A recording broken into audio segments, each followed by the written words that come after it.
Hello everyone, hope you are doing well. So, Messi has finally won the World Cup. What a final that was earlier today. But away from the World Cup, West Ham's friendlies are finally wrapped up. Vladimir Coufal wants out. There's supposedly a fire sale coming in January. The Arsenal game's next Monday, just 8 days away until the Premier League resumes on Boxing Day as we head to the Emirates. And of course, earlier today, West Ham confirmed the signing of Brazilian centre-back Luizao from Sao Paulo.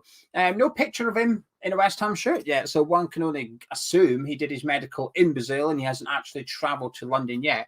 Because when they put up the pictures, his agency put up the pictures of them at the training ground. It was just the agents. He wasn't there. Luizao wasn't there himself. But he's set to join West Ham on the 1st of January, so it looks like we've agreed something with Sao Paulo rather than having him on a free so it's not an expiry of contract. We've done a deal with the club. I imagine it's based on us selling him. They'll get a percentage of a future sale or player appearances. Once he plays X games for West Ham, then Sao Paulo will get Y money.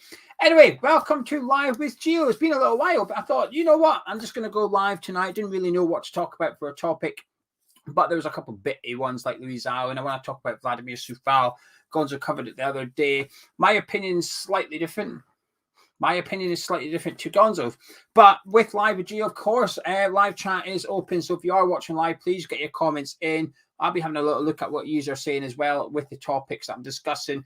And then someone always usually comes up with what I call a community question, a question that splits opinion.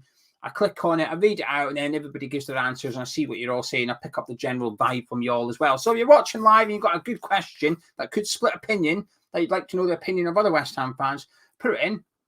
And let's get involved. But quick good evening to Andy, Ryan, Christian, Sharky, Kay, and Mark. And yes, Scaloni in. I mean, I could have been the only one. I got a little bit of, call it deja vu, or you can call it karma, whatever one you want.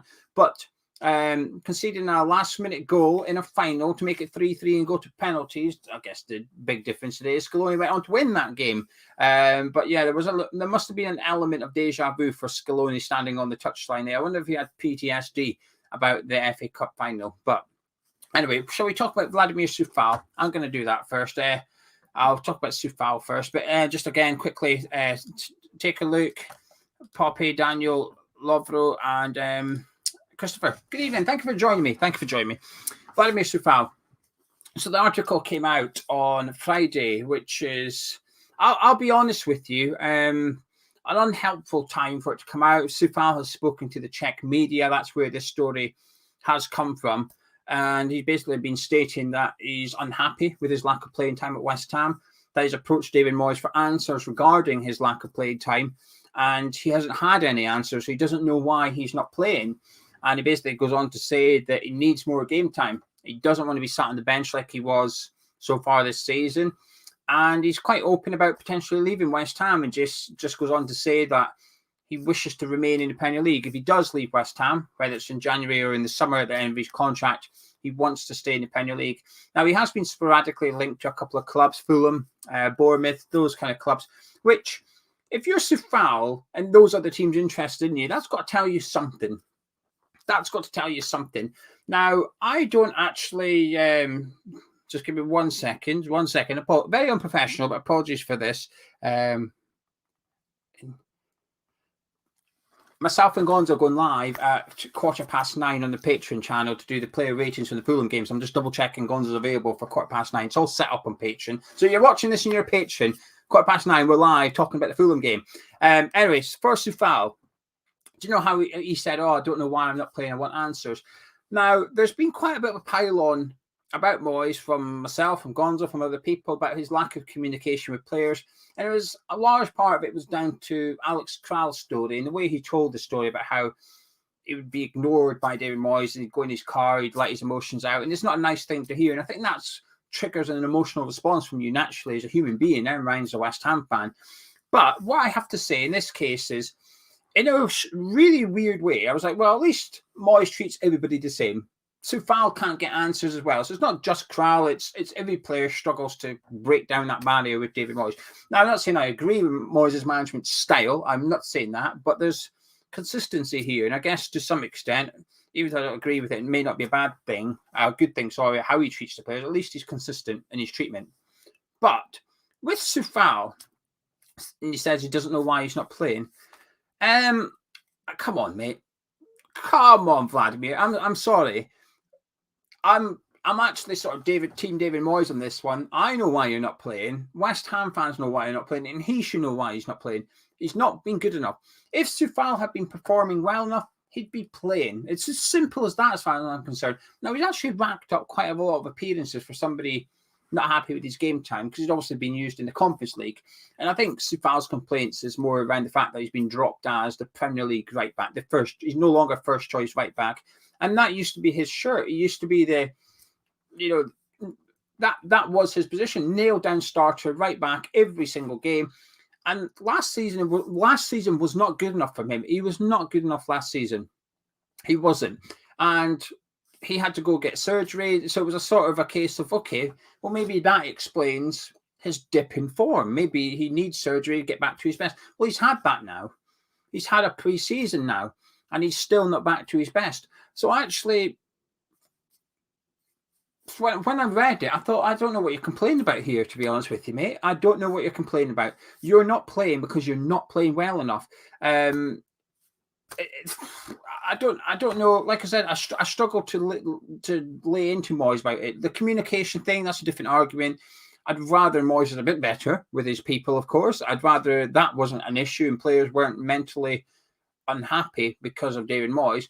But in terms of his playing time, I've got no complaints about it. I think Moyes has actually been very patient with Vladimir Coufal. Like, Moyes has given him plenty of opportunities to play through the bad form, to get back into the team. Loads, far more than I would have liked him to have been given. I thought he should have been dropped sooner last season. This season he has been dropped. And what I will say, though, he's looked quite good in those friendlies, but he also looked good pre-season. That's why I'm hesitant to think Coufal might be the answer for right back going forward for the remainder of the season, because I don't believe it. He was good pre-season, and then he wasn't great in the Premier League. He's been good in these friendlies.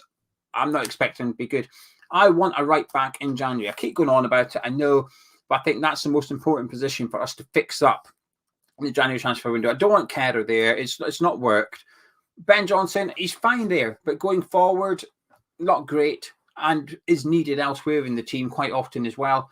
And Coufal's just not been in good form. So if he wants to leave, if he's considering leaving, I'd hold the door open for him and say, well, there you go, mate. You know, if someone pays the money we're asking for, you can go with our blessing. But what I will say, he's been a good servant for us.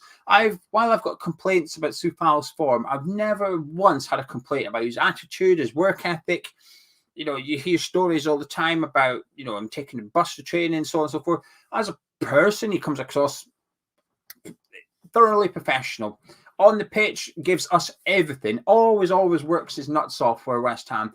Always gives 100%. Never ducks out of a tackle. Never allows himself to be bullied by a player. For sure, he struggled in some games when he's up against faster players.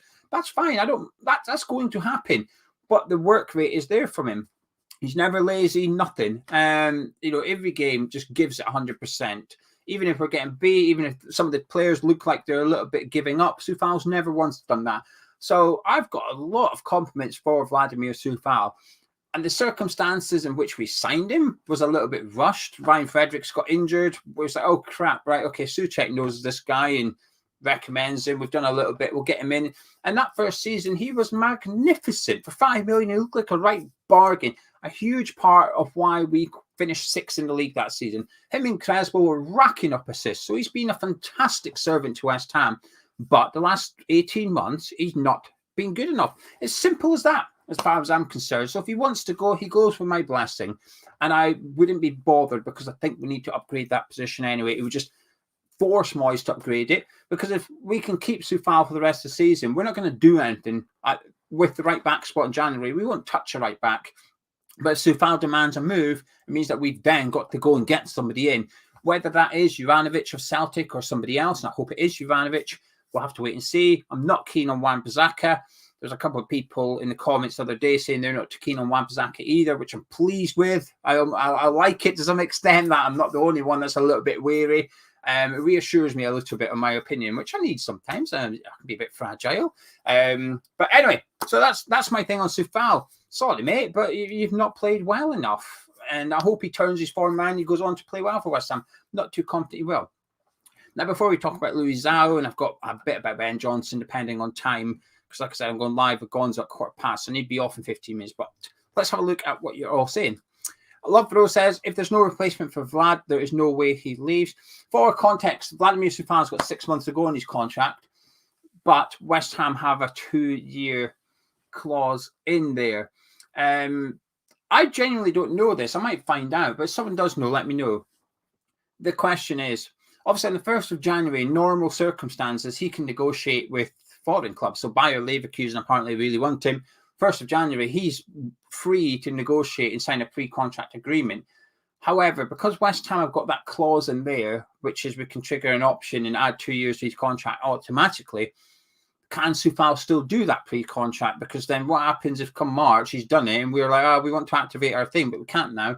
So do West Ham have to activate it by the 31st of December, or does that mean Coufal can't actually agree a contract until the one with West Ham's come to its conclusion?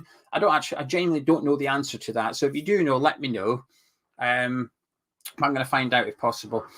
Right, so let's have a look. Andy says he's worried we'll get relegated. Good squad broken up again. Kay says he likes Coufal, but he's a player who, if he leaves, I wish him the best, but I feel he's a 2-season. But I agree with that, actually. Sharky said we need more players. Our squad is lacking quality. Ryan, do you think we'll struggle to sign players in January? Yeah, I do. It's not because I don't think West Ham's an unappealing club. We've lost a bit of the sex appeal since the summer. Of course we have, because of where we are in the league. Anyone we try and buy is going to make sure they've got some clauses in their contract, which means they can leave in the summer should we get relegated, a la Demba Ba. It might not be quite as extreme as Demba Ba, but I'd imagine if any player comes along, it'll be a case of, well, you can remove my wage reduction. Most Premier League clubs automatically have that wage reduction clause in players' contracts. So if you get relegated, you're protected. I'd imagine players will either say, get that out of there, or put something in there, which means if you do go down, I can leave for X million. So I think it's not just attracting players. I think we are still an attractive club. We're still a big club. The problem is, like I said, the future is not secure. The worries that Andy's got, which is if we get relegated, I'm not sure how much money will be there for West Ham either. James says Coufal should open his eyes if he doesn't know why he isn't playing. Lack of communication from Moyes is a problem, though. Take a look, who is actually a Tottenham fan, says not sure what happened at West Ham. Moyes maybe lost the dressing room, lack of communication. Bottom line is players are out of form, can't be expected to be picked. Tom says Coufal's been rubbish this season. Don't know why he's questioning his spot in the team. Yeah, I have to agree with that. Ryan, in regards to buying players, says I think we'll struggle to get the quality we were looking at in the summer. We're a lot less attractive than I can't disagree with that. Sharky thinks we need a better left back and centre forward. We're not going to get a left back. We're just not going to. I know you're not saying we will, Sharky. I know it's not a prediction. It's what you think we need. We've just spent 30 million on Emerson. Creswell's still here. We ain't getting a left back. Ben Johnson can cover that position. There is no way in hell West Ham buy a left back in January. I don't think. Kaiser says Coufal's worth more than 2 million. The problem is, mate, he's got 6 months on his contract. We're not really in a position of strength here. GP, thank you, GP, for the £2 super chat. Thank you very much. Helps out a lot, especially this month. We've not had any sponsors. We've got, December we do. We've got Manscaped and HelloFresh on this channel for 3 videos and 1 football on the 4 channel. But November we had absolutely nothing. And we've obviously lost patrons because of the World Cup. So it's, yeah, thank you. Makes a big difference. Any chance Scaloni's next manager? No. He was on my short list if Argentina didn't do great and they ended up sacking him. Scaloni's somebody I would have liked, but obviously given the success they've just had, not a chance, unfortunately. Done well, though. He's done well. Paul says our right back situation. Coufal could leave. Ashby's leaving. Johnson won't enter talks. Kerr's not a good right back. What's going on? I think the thing is here, Coufal was a good right back, isn't anymore. Ashby is leaving because of the contract situation. Johnson won't enter talks. I mean, you're taking a guess there. Kerr wasn't brought in to be a right back anyway. But I agree, he's not good at right back. Thank you to Derek Newcastle. Thank you. Says, Merry Christmas, Gio and Gonzo. Have a good one, lads. Great World Cup. Glad for West Ham back soon. Not looking forward to Arsenal. Take care. Thank you, Derek. Thank you for the 449 super chat. James says he can do it until West Ham activate it. What happens? There's a crossover though, James, isn't there? Like I said, 1st of January, Coufal can speak to Bayer Leverkusen, and then if he agrees something, it prevents West Ham from activating that clause, even though he's still got, until the 1st of June with West Ham. Well, the 1st of July actually. He's here until the end of June. Technically, as a West Ham player, but then the last 6 months of his contract, we can no longer trigger that clause. I'm intrigued by it. I genuinely don't know the answer. That's why I was asking. I don't know how it works. Ben Johnson doesn't want to sign a deal, says Lovins. Dizzy says, do you think our international players will come back and play better after playing a more exciting brand of football on the international? No. I don't think so. I just don't see it. How could Paqueta go and start playing with Casemiro and Neymar and then come back thinking, I can't wait to play with Pablo Fornals and Thomas Souček? It's I don't know. Victor, don't both the club and player have to agree to trigger the contract extension? Not with the clauses, Victor. We've got with Coufal, and we've got one with Lanzini. We've got Lanzini and Coufal. We've got an option in there, which is a 2-year option, which we can trigger like that. Declan Rice is proof. Declan Rice's contract expires in the summer of 2024, but we've got that 1-year option on there, which we can trigger at any time, which we will trigger, and it becomes essentially Declan Rice today has got 18 months on his contract. Because we've got that 1-year option, which we can trigger at any time, he's essentially on a 2.5-year contract. It's a bit like Sofiane Amrabat. We spoke about him in the transfer rumour show the other day. He's got 18 months at Fiorentina, but they've got an option which they can trigger at any time. It's essentially a 2.5-year one. We've got that with Coufal and Lanzini, but they're 2-year clauses. We don't have an option for 1 year. It's either they leave for free, we negotiate with them, or we trigger the clause, which automatically applies 2 years to Coufal and Lanzini. Creswell had a 1-year one, which rumours were last month. We've already triggered it, so he's actually here for further 12 months. So that's the clauses that we've got at the minute, Victor. Hopefully that makes sense. If not, let me know, and I'll do my best to explain. Leon, myself and Gonzo are recording our Arsenal preview this week. You're going to have to pop back, I'm afraid. We'll cover it all in there. I don't actually know. If I did it now, I think I'd be predicting a thumping. So I'll shush. The best of says, is Luizao coming into the main team? No. It was confirmed on West Ham's website, actually. The official website did put up that he's going into the academy to continue his development there, first of all. I don't know if we'll ever see him. We might never see him in the first team. But I don't mind these transfers. I like these transfers. We're finding players with experience in the first team in that league under their belt that we think can step up at West Ham. We go get them for a very, very low risk. Like I said, I don't even think there's a fee involved for Luizao. It's dependent on his success at West Ham. So if he's unsuccessful, we pay nothing. Obviously, we've got the wage contribution. I get it, right? I do get it. But I like these transfers. All it takes is to get one right. And when I say one right, I mean somebody that goes on to play 20, 30, 40, 50 appearances for West Ham. You're saving yourself tens of millions. Look at Ben Johnson. What's he saved West Ham? 10, 15 million? Compared to Emerson. Emerson was 13 million. Declan Rice. He's a £100 million player. I know it's slightly different circumstances, but I don't mind us taking punts on players to take them into the academy. You just need one to work, and it just justifies it completely. Just one player to work out. Hopefully, Ekwa can. Hopefully, Marshall can. We'll have to wait and see, but you just need one to work, and it's all worth it.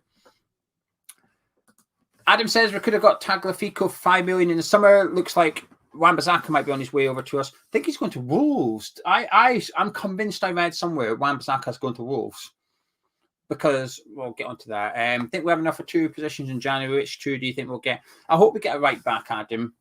Who do I think we'll get? I think we'll get an attacker.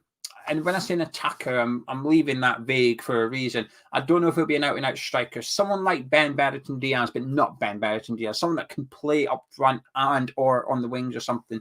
I've just got a feeling we're getting an attacker in because we're lacking goals at the minute. And the coaches, McKinley after the Udinese game alluded to the fact that we're not good enough in the final third. Moyes has spoken about it.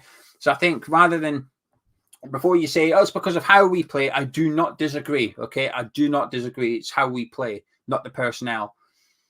But the way the management team at West Ham are speaking is the players aren't doing what they're supposed to do, or the players aren't good enough at the moment. They're not blaming the tactics. They're blaming the personnel. So if they believe that, if they genuinely believe that that's the issue, then surely you're going to go after an attacker in the January transfer window then, aren't you? Because if you continue to use the same players that you feel aren't up to scratch and you don't get anyone in as reinforcements, then that would suggest that your argument was pretty weak, isn't it? That's how I see it. Tagliafico, I would have loved him in the summer. I think he would have been an upgrade on Aaron Creswell, but here we are, I guess. Here we are.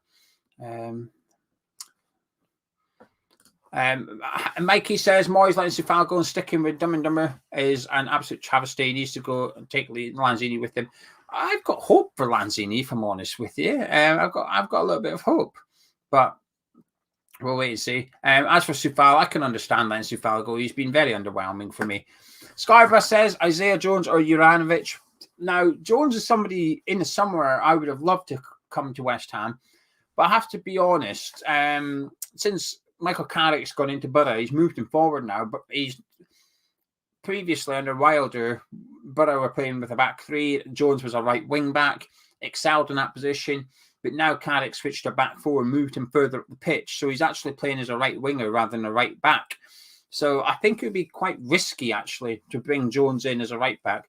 Now, I know what your counter argument is going to be, Scarborough. I already know it, but we sometimes play. I get it. As a wing back, yes.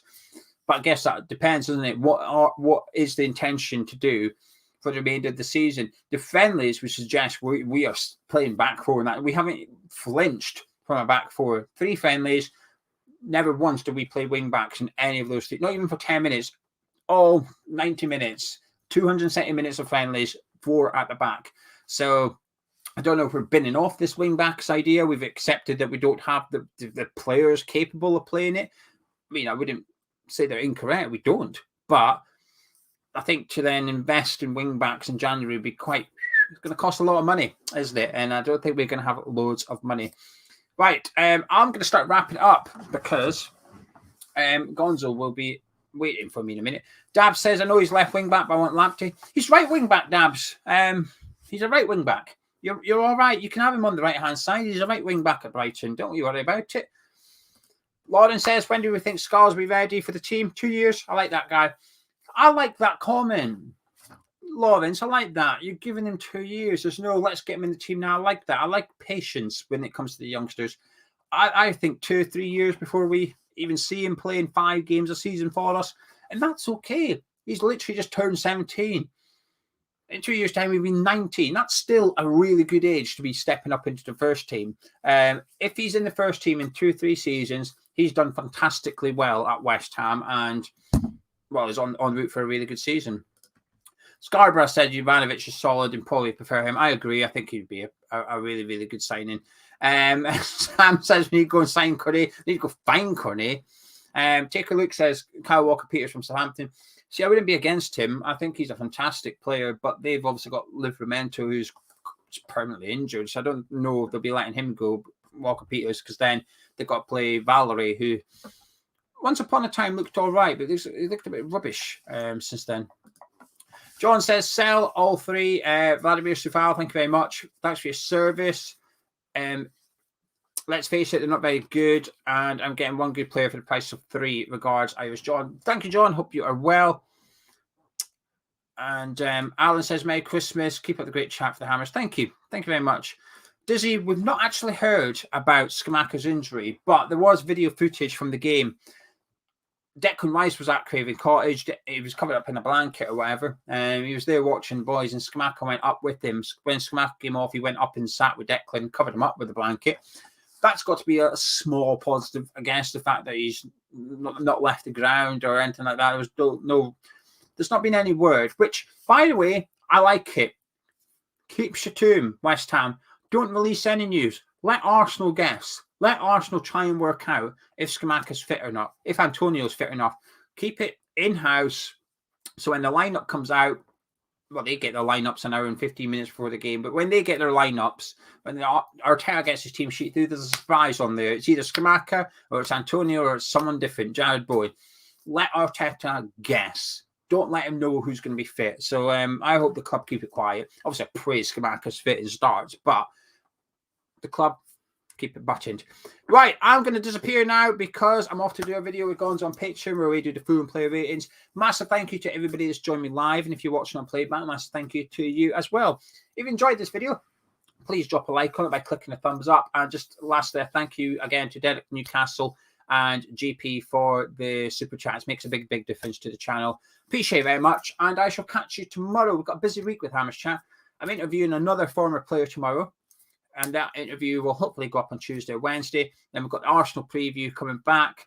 Gonzo's interviewing a football agent over on Patreon, and that should go up tomorrow or Tuesday. He's going to speak to the football agent that was involved with Thomas Souček and Lucas Paqueta joining West Ham. So hopefully we'll find out a little bit about how those deals worked. Hopefully it'll be an interesting chat. Anyway, I'm going to disappear. I'm late for Gonzo, and I'll catch you in a bit.